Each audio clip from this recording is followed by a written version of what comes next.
But I'll never not be mind blown at how many of these people were paying to see all these broken structures. But like, how about all the times I've been broken? No one lined up and paid a fuck ton of money to come see me when I was a train wreck, okay? So I don't understand why all these people were paying all this money to see these guided tours just to see something that you can just go see yourself and Google the history about it. I thought that was crazy. However, if this isn't proof enough that people really do like to see a train wreck, I don't know what is.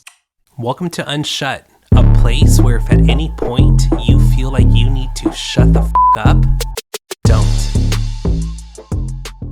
Happy Monday and welcome back to another solo episode. I was not kidding when I said expect more solo episodes. To be honest with you guys, I've had to pull back from pumping out episodes week after week with guests. For the past several weeks, I have been struggling with finding that level of excitement that I used to get when I was getting ready to air an episode. And now that's not to say that the episodes I've put out recently didn't have the same level of enthusiasm behind them, but it's exactly why I am disrupting that momentum right now. So full transparency, please be patient with me as I figure out this next chapter and how I'm going to be moving forward with guests. Because again, if I'm being honest, I am sitting on a few episodes that I haven't aired that I don't think I'm going to, because again, I'm just not finding that excitement to do so. And this is me 100% asking myself, where did that excitement go? So bear with me while I navigate these feelings, but still pump out episodes every week after week because I do enjoy them and this is something I committed to and I'm totally going to keep doing so. You see, with growth comes more demands. And for a moment there, I forgot that I was the only one running my own ship, so I had to ask myself, why was I over-compromising for the sake of pleasing others? With growth also come more boundaries that I have to set for myself. For example, I have guest release copyrights to the audio on the show because Unshut owns its own audio. And something I've been doing lately is that if an artist does not submit that form back signed, obviously, within 48 hours prior to filming, we don't film, we either reschedule or scratch. Some haven't liked that. Some haven't liked the idea of one, signing it over, or two, doing it in that time frame I give them. I don't care. And with that also comes the sad reality that I'm noticing that a lot of people typically want something for nothing, and I just can't work myself up to align myself with people like that. And the reason I don't want to align myself with people like that is because it's so easy to lose sight of the integrity of the show, and therefore I would just pump out episodes just to pump out episodes, and that's not the platform that I've been building. I've been very honest with you guys throughout this entire journey that I will not pump out episodes just for the sake of having episodes, and so I want to stand my ground on that because I feel like I owe it to myself to put out episodes that I truly love and obsess over, and not just put out episodes for the sake of having an episode to air with a guest. This is me 100% taking accountability for the fact that I felt like I was starting to pull away from that, and I don't want to go down that route. So again, I'm pumping the brakes on that right now, if that makes any sense. Will these pre-recorded episodes come out? I don't know. But I can tell you that this is my official reset with all of you guys. And moving forward, any episodes that you see coming out with guests are episodes that meet the Unshut standards, and I'm pretty okay with that. For a while now, I've also been brainstorming on how to revamp the show. For a moment there, a bitch was getting so overwhelmed that I almost started to consider going to bi-weekly episodes. And I'm so glad I didn't, because then that would have been such a disservice to the traction that I've created on the show. And honestly, I don't want to lose that. Thank God I had that realization of there are other ways to slow down. And just to give further context, when I was thinking of going into bi-weekly episodes, I started to freak out about, well, what about the guests? What about the episodes I told them I would air? When in reality, I should have been asking myself, what does Mo want to do? I shouldn't have been putting them first. And I think that that was the moment that I realized, hold on, let's think of different ways to pump the brakes. This is your show, bitch. You don't have to do that. At the end of the day, when you are in full control, if people don't like what you're doing and how you're doing it and the way that you're going about it, that's okay. You don't owe them that explanation. I don't owe them that explanation. And so I did have to come to terms with that. And no lie, it was a little bit scary because I've never had to navigate something like this. I didn't think that the snowball of the show and having so many guests to pump out was going to hit me the way it did. So while I was looking for this spark again, I started to realize how much I enjoy creating my weekly quickie episodes, despite of how some of them don't get good views. And just like that, There was my answer. Don't risk the weekly momentum, just have fun. You see, filming with guests hasn't really been the problem. It's everything that was happening behind the curtain that was completely taking a toll on me and honestly starting to take the fun out of it. There is so much that goes on before we film and after we film, and that's not to mention the work that goes after airing the episode. So it's a lot. And though I typically thrive in chaos and being under pressure, I realized that I was putting up with so much bullshit for no reason. Like dealing with bigger guests, bigger names on the show. Not to mention bigger guests that were being pitched to Unshut. I wasn't even inquiring them. And no, I'm not going to name drop those artists because they're not going to get that attention from me. But they know who they are, and trust me, my time will come to eventually say their name. I am so grateful that I had that come to Jesus moment where I finally realized, it's okay to say no, right? Like, did you know that if you just say no, all this stress will go away? So again, this is me reclaiming that magic of the show, and just know that features in the future are 100% intentional. None of that autopilot shit. So something I thought that would be fun that I wanted to do on this episode was talk to you guys about my most recent trip to Italy. I just spent a week in Rome for the first time, and I just really want to talk about it real quick. You guys know when you guys travel and your algorithm picks up that you're traveling somewhere, whether it's for the first time or just traveling in general, and so your algorithm starts to show you places you should visit or things you should know, and all of a sudden your algorithm's just packed with that shit. Well, that totally happened for me, and I thought that it was so funny that I was getting all these do's and don'ts from TikTok along with places I should visit and things that I should see. Well, I thought it would be fun to create a list of things that TikTok did not prepare me for while I was in Rome. So if you're ever planning a trip to Rome, this list is totally for you because my algorithm totally let me down with a few things. So I've got a list of 10 things and I'm going to share them with you guys. The first thing on my list that TikTok did not prepare me for on this trip to Rome were the bottle caps. Literally for the first 2 to 3 days that I was there, I was so confused as to why bottle caps would not completely come off. It really had me thinking, am I doing something wrong here? Like, is there something I missed on how to fucking open a bottle here in Italy because they wouldn't come off? And finally, after 2 to 3 days, I literally just gave up. I would just let them hang right there. But honestly, it would drive me so nuts. Come to find out, they do that so that you don't lose them and leave them on the floor and make a mess. Pretty fucking smart, but I wish I would have had that heads up because I struggled with like, am I just that weak that I can't open a fucking bottle here in Italy? Like, what? The second thing on my list was green lasagna. Obviously, we all know spaghetti and meatballs. We all know red sauce, right? But I had no idea that green sauce was a thing there. And I had a green lasagna. It was so fucking delicious, but I had no idea. So when I saw it on the menu, I was like, green lasagna? Where is my red traditional lasagna? I just want a good lasagna while in Italy. So this one totally threw me for a loop, but it was so good. But now you know there are green lasagnas out in Italy, and I'm sure there are some here too, but it's just not very common, at least not for me. So now you know. Number 3 on my list were the uneven floors. I knew a bitch was going to get his steps in, but I had no idea how uneven the floors were going to be. And now obviously it's a very old town, right? It's a very old country, a very old city, but I had no idea that the floors were going to be so uneven. And honestly, kudos to all the girls I saw walking in boots and heels because I don't know how they weren't eating shit the entire time walking. So again, if you're planning on making a trip and you're a girly, or if you're a dude that wears heels, whatever, we don't judge, just be careful. The floors are uneven. Number 4 on my list is the amount of graffiti I saw in this city. I don't know if other places in Italy are like this, but holy shit, I was a little bit overwhelmed with how much graffiti there was everywhere. I thought I was back in LA or some shit. There was a lot of it. No one could have prepared me to be so overwhelmed with how much tagging there was on these walls. Number 5, smokers. Holy shit, do people in Italy love to fucking smoke? Honestly, I thought of my dad. I was like, man, this place would be perfect for my dad because he loves to smoke. And obviously, no judgment, but if there's a place that you want to visit where you can just smoke anywhere and everywhere, Rome, Italy is definitely a place for you. There was so much smoking happening all the time, and obviously they looked like workers, they looked like locals, but I think some tourists knew of how open they were with cigarettes out there, so I think everyone was just fucking smoking. It was literally like an outdoor Las Vegas casino, but surprisingly, it did not smell like smoke at all. So that was such a huge plus for me. And full disclaimer, after my first day there, I was like, oh my gosh, it would be so iconic to see some nuns smoking a cigarette. So every time I would see nuns, I was like hoping that they were going to light one up so I can photograph it because I thought that that would make such a cool art piece in our house. We do have an art piece here in our house with nuns smoking cigarettes, but I wanted to take one myself, but I didn't see any, so I was a little bit disappointed about that. Number six,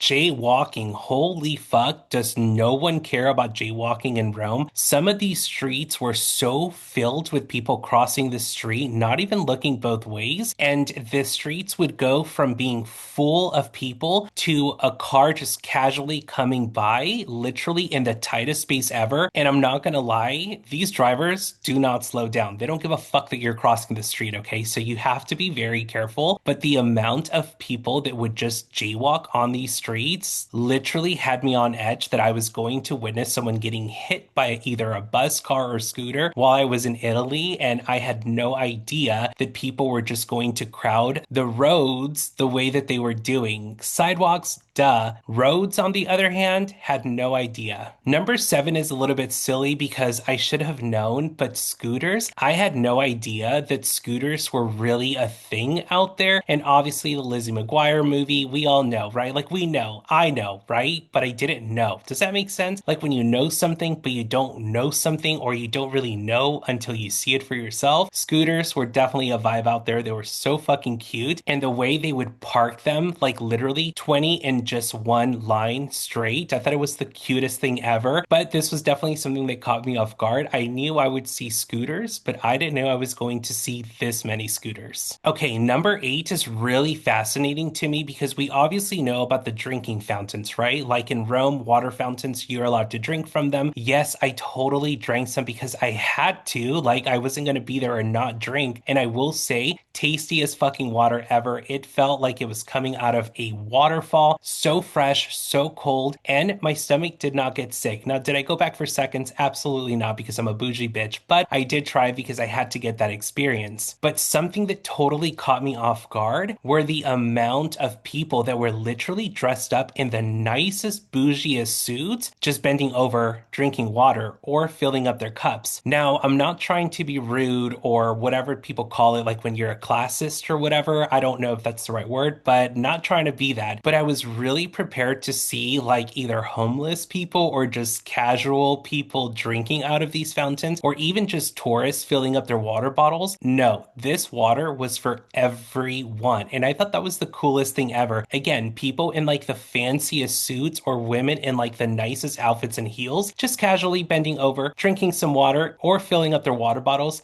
Coolest thing ever. Number nine on my list, good Chinese food. I had no idea that in a place like Rome, Italy, you'd be able to find food outside of Italian food. Again, TikTok did not prepare me for that. I had no idea that I was going to stumble across the most delicious Chinese food ever. Of course, I had to try it just to see what it was all about, and it was not disappointing at all. It was so good. Now, I will say, whenever I go to London, I love having all types of food in London, and I don't know that a lot of people know this, but in London, the diversity in food is so impressive. I mean, I've had empanadas, I've had Chinese, I've had Korean, I've had Indian, I've had Thai food. I've had so many different types of food out there. And so because of my experience with all the different types of food in London, I thought, I don't think Italy is going to be like that. Maybe it's just a London thing. Well, I was pleasantly surprised when I found out they had other foods out there than Italian food. And I will tell you guys this, the Chinese food out there is so worth the try if you get tired of having pasta. Just saying. The last one on my list is definitely something worth talking about because I am a little bit disappointed that no one on TikTok talked about this when it came to visiting Rome. Like, how come no one ever talks about how ugly you might feel if no one pickpockets you? Like, the way that I was expecting for someone to try to reach into my pockets or something, no one did, and I had a tight crossbody with me the entire time, but still, like, I'm not gonna lie, I was like, is there something wrong with me? Is a bitch this ugly? Am I that ugly that no one wants to fucking put their hands near me? I was a little bit disappointed that I didn't get pickpocketed while I was in Italy. So for anyone wondering if pickpocketing really is a thing,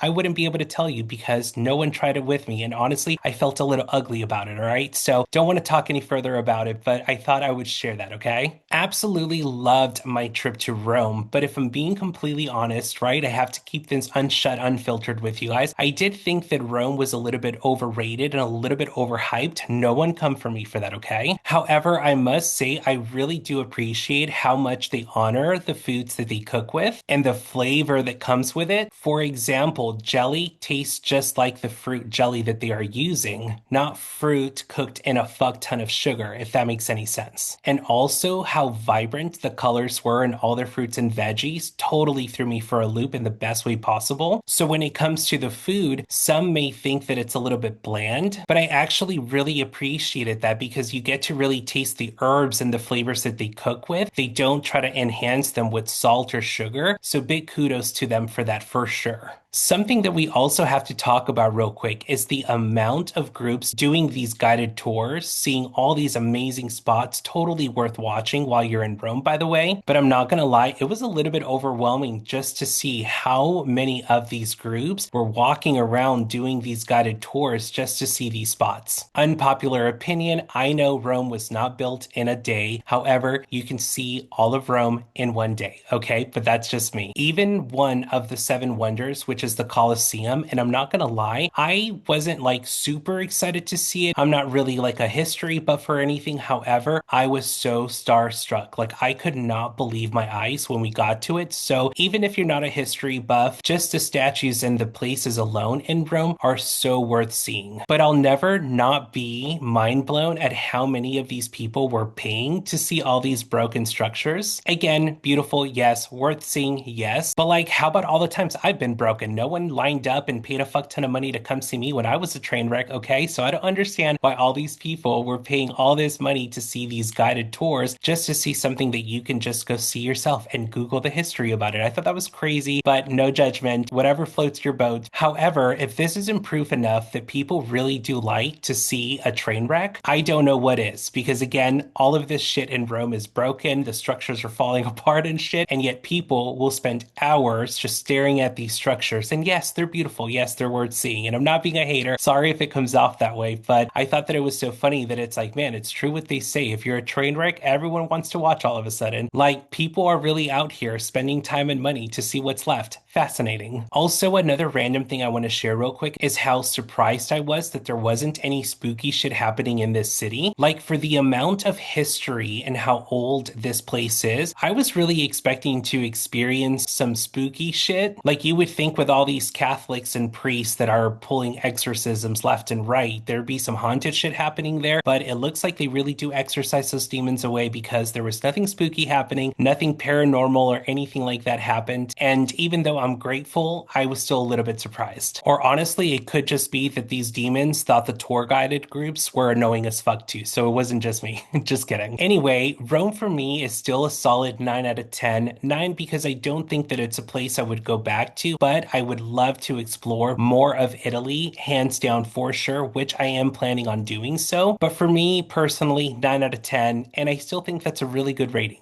And now I'm truly curious if there is anyone out there who's experienced Rome who feels the same way I feel with some of the things that they weren't prepared for and just anything I had to say. So if that's you, hit me up, let me know, or let me know if after watching this, would you still be down to visiting Rome? Thank you guys so much for tuning in. I am so grateful for each and every one of you, and I can't wait to see you guys back again here next week. Don't forget to tune in on Thursday on YouTube only for another weekly quickie. Love you all. Hey. If you've made it this far, don't forget to follow the socials on the screen or in the description below. And don't forget to subscribe to this channel. See you next week.